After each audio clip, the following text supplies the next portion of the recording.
En este vídeo te voy a explicar cómo funciona una máquina frigorífica de una manera muy sencilla para que lo entiendas realmente cómo consigue una máquina frigorífica enfriar.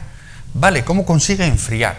Te lo voy a explicar paso a paso, recordando los conceptos más importantes que hemos visto hasta ahora en el curso, y verás y te darás cuenta de lo que antes no conseguías entender, que ahora realmente en estos 20-25 minutos como mucho lo vas a entender y vas a disfrutar como un campeón. Así que no te lo pierdas el vídeo porque va a ser muy interesante. Ya sabes, mi nombre es Aurelio Cadenas y esto empieza ya. Audio Jungle. Para explicar el funcionamiento de una máquina frigorífica vamos a tomar como ejemplo un frigorífico que todos tenemos en casa. Entonces, esa máquina frigorífica, ese frigorífico, básicamente lo que hace es transportar el calor que está dentro del frigorífico, lo transporta fuera. ¿Y cómo consigue eso? Pues lo consigue mediante un fluido refrigerante, un fluido frigorífico, que lo llamamos así, refrigerante, y que vamos a conseguir que dentro del frigorífico se evapore. Y dirás tú, ¿para qué? Porque cuando se evapora un fluido refrigerante, absorbe calor. ¿De dónde va a absorber calor el refrigerante? Lo va a absorber el calor del aire. Por lo tanto, el aire que está dentro de la cámara frigorífica se enfría. Y ese calor que ya tiene el refrigerante, luego, fuera del frigorífico, lo va a ceder. ¿Cómo? Condensándose. Porque en el proceso de condensación, el refrigerante cede calor al aire. Por lo tanto, estamos viendo que necesitamos evaporar el refrigerante dentro del frigorífico y condensarlo fuera del frigorífico. Y de esa manera estamos transportando el calor de dentro del frigorífico a fuera del frigorífico. Claro que te preguntarás, bueno, ¿y cómo se puede conseguir en un circuito evaporar y condensar el refrigerante? Es evidente que para evaporar un fluido refrigerante, eso se va a producir a una presión y temperatura. Ya sabes que el agua, cuando está a un bar, a presión atmosférica, cuando está a un bar, 14,5 psi, se evapora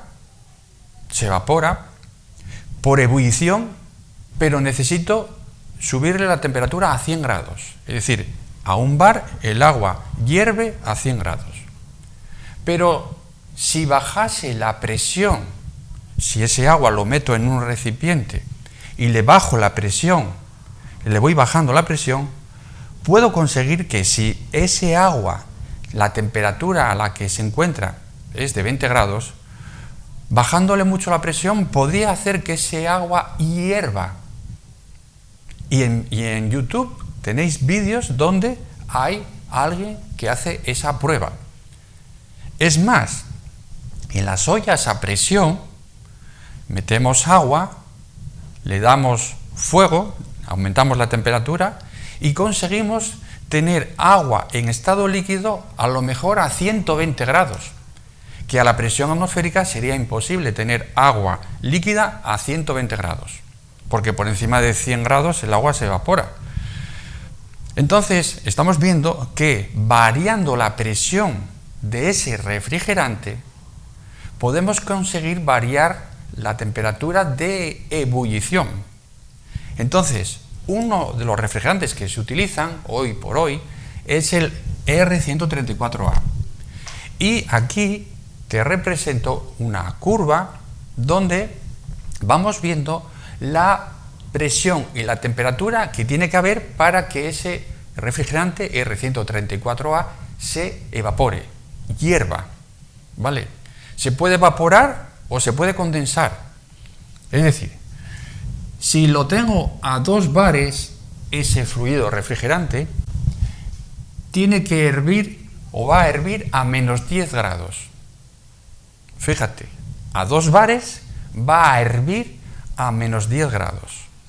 Va a hervir, es decir, va a cambiar de líquido a vapor y por lo tanto va a absorber calor, o también el proceso contrario va a cambiar de vapor a líquido, es decir, se va a condensar a esa presión y a esa temperatura. Esto es lo que llamamos curva de saturación, donde se produce el cambio de estado de líquido a vapor o de vapor a líquido. Lo mismo da que da lo mismo. Entonces, si yo quiero enfriar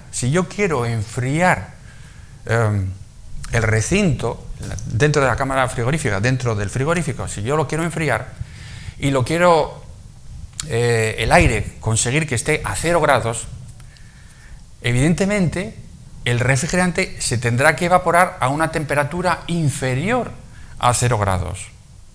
¿Por qué? ¿Por qué? Porque para que absorba calor, el aire tiene que estar más caliente que el propio refrigerante. O dicho de otra manera, para que absorba calor, el refrigerante tiene que estar a menor temperatura que el aire.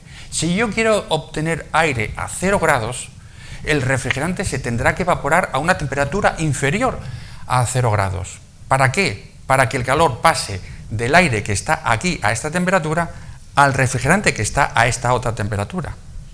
Recuerda que el calor se mueve del cuerpo que está más caliente al que está menos caliente. Por lo tanto, yo necesitaré, por ejemplo, para que se evapore, una presión de 2 bares para que se evapore a menos 10 grados.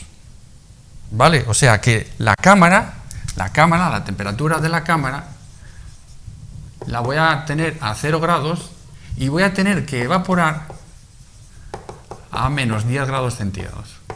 Para que el calor fluya del aire, que lo quiero a 0 grados, a el refrigerante que se va a encontrar a menos 10 grados.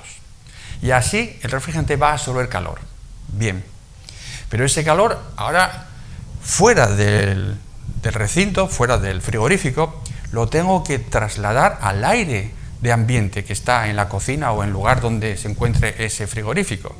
Y ese aire, vamos a suponer que está a 25 grados. O sea que la temperatura ambiente fuera de la cámara frigorífica, fuera del frigorífico, se va a encontrar a 25 grados centígrados. Y yo lo que quiero conseguir ahora es que ese fluido refrigerante le ceda calor a ese aire de ambiente que está a 25 grados. Y para ello tengo que condensarlo. Para ello tengo que hacer que el refrigerante se condense, pase de gas o de vapor a líquido. Eso se llama condensación. Y ahí, ese proceso termodinámico, lo que hace el refrigerante es ceder calor al aire. Ahora bien, entonces, si el aire del ambiente se encuentra a 25 grados y el refrigerante se tiene que condensar, se tendrá que condensar a una temperatura superior a los 25 grados. Y te preguntarás, ¿por qué? Porque, recuerda, el calor fluye del cuerpo que está más caliente al que está menos caliente. Si el refrigerante para condensarse tiene que ceder calor al aire, el refrigerante tendrá que estar a mayor temperatura, esa condensación tendrá que producirse a mayor temperatura que la que se encuentra el aire.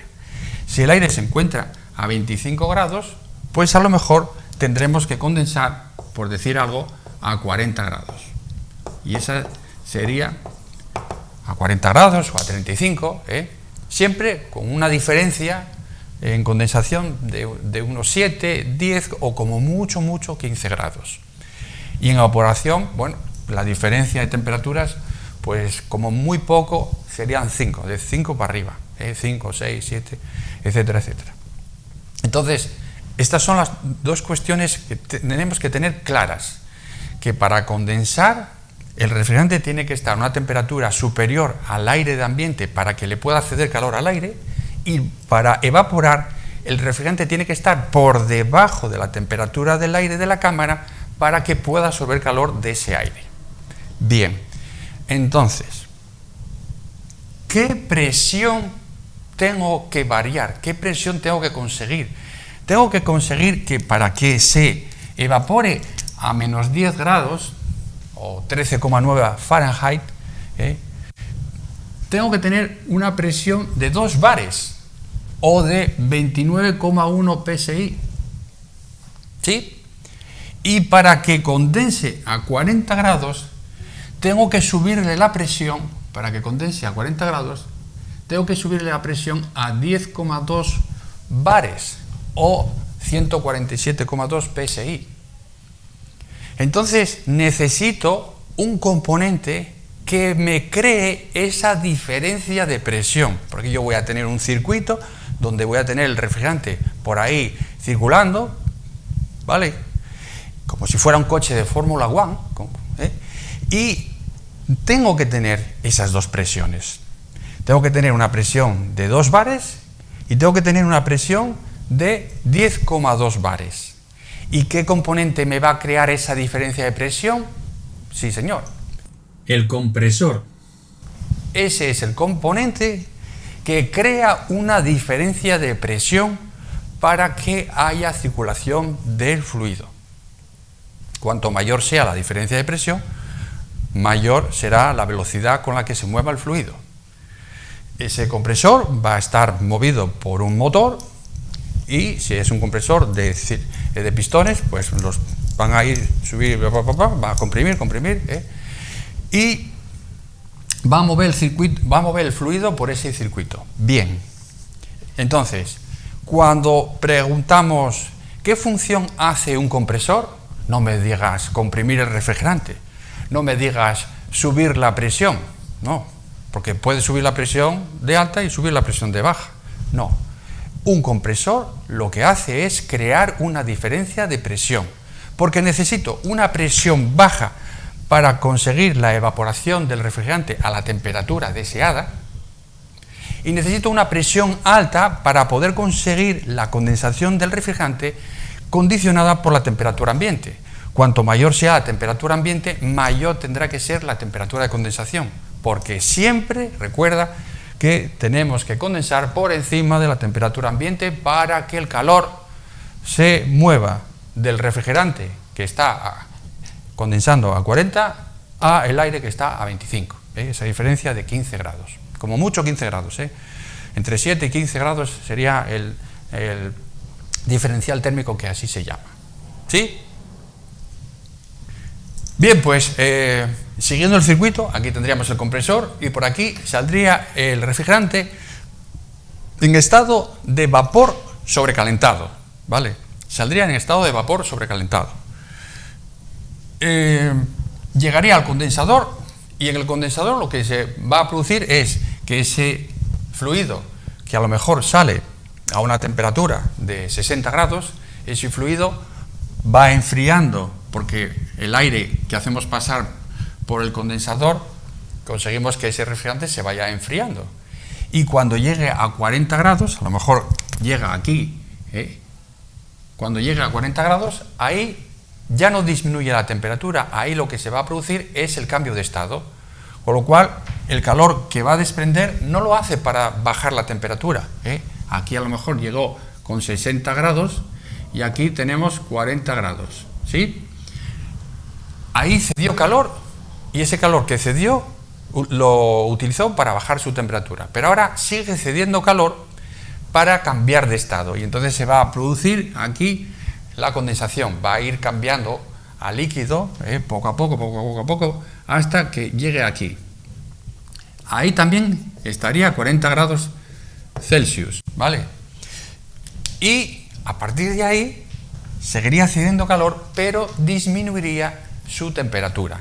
Y a lo mejor saldría del condensador pues a 37 grados, por decir algo, ¿vale? Ese fluido refrigerante, ahora ¿cómo está? Está en estado líquido, a 37 grados.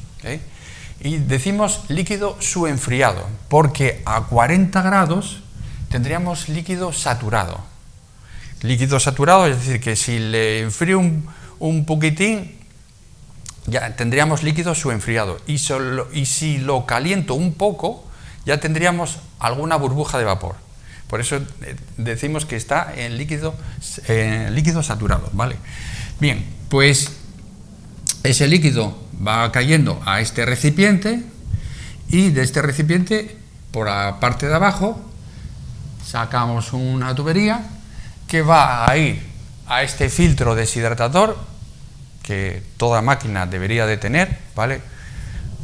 Porque la humedad es el enemigo público número 1 de una máquina frigorífica y no podemos tener humedad porque tendríamos muchos problemas.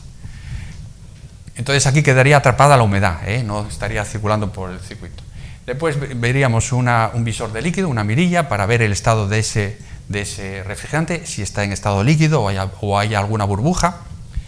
Y llegaríamos a esta válvula solenoide, que es una especie de llave que puedo accionar eléctricamente, abierta, deje paso, o cerrada, no deje paso. Y llegaríamos a este componente que es una válvula de expansión termostática, es un elemento termostático. Fíjate que lo que hizo el compresor es aquí tener una presión alta. Si colocamos aquí un manómetro, ese manómetro nos estaría midiendo ni más ni menos que la presión de alta que necesitamos para la condensación. Con 40 grados necesitaríamos 10,2. Pues este manómetro me estaría midiendo una presión de alta de 9,2 bares. ¿Por qué 9,2? Si son 10,2. Porque los manómetros miden presión relativa. Los manómetros miden la presión en la que se encuentra el refrigerante. En esta tubería el refrigerante está a 10,2 bares. Pero el manómetro me está midiendo la diferencia de esos 10,2 bares menos la presión atmosférica que está a 1 bar. 10,2 menos 1, 9,2. ¿Vale? Este manómetro nos está midiendo presión relativa, 9,2 bares. Todo este circuito estará a 9,2 bares. ¿Vale? Si es un circuito pequeño, un tramo pequeño de tubería, la caída de presión la vamos a despreciar. ¿Vale? Y llegaríamos aquí con esa presión de 10,2, de 9,2 bares medidos por el manómetro. ¿Y qué es lo que va a hacer la válvula de expansión termostática? Pues lo contrario a lo que hizo el compresor. El compresor creó esa diferencia de presión y cuando llega por aquí, el refrigerante que está a una presión medida por este manómetro de baja, ¿qué presión mediría ese manómetro? Como estamos evaporando a menos 10 grados, necesito una presión de 2 bares absolutos, es decir, que este manómetro me estaría midiendo 1 bar. 14,5 psi, ¿vale? Porque esa es la presión a la que se encuentra este tubo, y a la que se encuentra la presión a la que se encuentra el evaporador, para que se produzca la evaporación a esa presión de 2 bares absolutos y el refrigerante esté cambiando de estado a menos 10 grados, ¿sí? Entonces, lo que hace la válvula, ni más ni menos, es bajar la presión de 10,2 a 2 bares, ¿vale? Aparte también la válvula de expansión termostática va a regular la cantidad de refrigerante que necesita inyectar al evaporador para que siempre se evapore todo el refrigerante. Es más, trabajemos también con un margen de seguridad para que el refrigerante salga aquí un poco sobrecalentado, ¿vale? Lo que llamamos recalentamiento o sobrecalentamiento. Entonces, aquí lo que haría el refrigerante sería bajar la presión. Automáticamente, al bajarle la presión, una parte del refrigerante se evaporaría, una pequeña parte se evaporaría, como ya expliqué en clases anteriores. Para poder enfriar el propio refrigerante se tiene que sacrificar una parte de ese líquido y se evapora. Y aquí tendríamos líquido, 90% de líquido y un 10% de vapor, por ejemplo. Y ese líquido va a ir fluyendo y se va a ir cambiando de estado a una temperatura, va a hervir, literalmente va a hervir a una temperatura de menos 10 grados. Entonces, aquí tendríamos menos 10 grados centígrados y ese proceso de evaporación se va a ir produciendo, vamos a ir produciendo vapor, vapor, vapor, hasta llegar, por ejemplo, a este punto, donde también tendríamos menos 10 grados centígrados. Y ahí ya tendríamos todo el líquido evaporado y tendríamos vapor saturado. Es decir, que si ese vapor le quito un poquitín de calor, automáticamente aparecería alguna burbuja de líquido, aparecería líquido, ¿vale? Por eso lo llamamos vapor saturado. ¿Qué va a ocurrir? Que el refrigerante absorbió calor para cambiar de estado. La temperatura se mantuvo constante. En el 174A la temperatura se mantiene constante. Y ahora va a seguir circulando por el evaporador y va a conseguir también absorber calor, pero ese calor que absorbe lo utiliza para aumentar su temperatura. Y a lo mejor aquí, a la salida, saldría con una mayor temperatura. Por ejemplo, 4 grados centígrados. Y el refrigerante saldría con esa temperatura. ¿Vale? Saldría en estado de vapor sobrecalentado, pero vapor frío, a menos 4 grados, y llegaría a el compresor, a lo mejor, pues, a una temperatura superior, un poco superior. No nos interesa que aumente mucho la temperatura y por eso aislamos siempre esta zona, esta tubería que llamamos tubería de succión o tubería de aspiración, la vamos a aislar siempre para conseguir que no me aumente la temperatura de ese fluido, ¿vale? Porque da problemas, como ya te expliqué en el curso. Y entonces llegaría aquí, pues a lo mejor a menos 3 grados o a menos 2 grados, a menos 3 grados, por decir algo, ¿vale? Y a una presión de 2 bares y menos 3 grados. Bien, y entonces el compresor, pues nada, aspiraría esos vapores fríos y los elevaría, crearía esa diferencia de presión, los elevaría hasta la presión de 9,2, que tendríamos vapor sobrecalentado, y a 9,2, y tendríamos una temperatura a lo mejor de eso, de 60 a 65 grados centígrados, ¿vale? Y ya tenemos el circuito cerrado, es decir, el refrigerante ya recorrió todo esto y conseguimos evaporar a una temperatura baja para enfriar el aire que está dentro de esta cámara frigorífica, y ese calor, ¿vale? Calor, lo va a ceder el condensador al aire de ambiente, ¿vale? Junto también con el calor que el compresor también le transfiere al refrigerante. El compresor, al comprimir el refrigerante, también le transfiere una cantidad de calor, ¿vale? Y el condensador se encarga de ceder el calor que le cedió el compresor y el calor que le cedió el refrigerante, que absorbió el refrigerante en el evaporador. Y así, de esta manera, tenemos cerrado el circuito, ¿vale? Sí. Un momento, profe, un momento. Vaya bien que lo explicó. Es un fenómeno, es un crack, profe. Es que me enteré de todo. En 25 gracias. minutos me acabo de enterar de cómo funciona la máquina frigorífica, que nunca me había enterado. Gracias, profe. Eso es todo, amigos.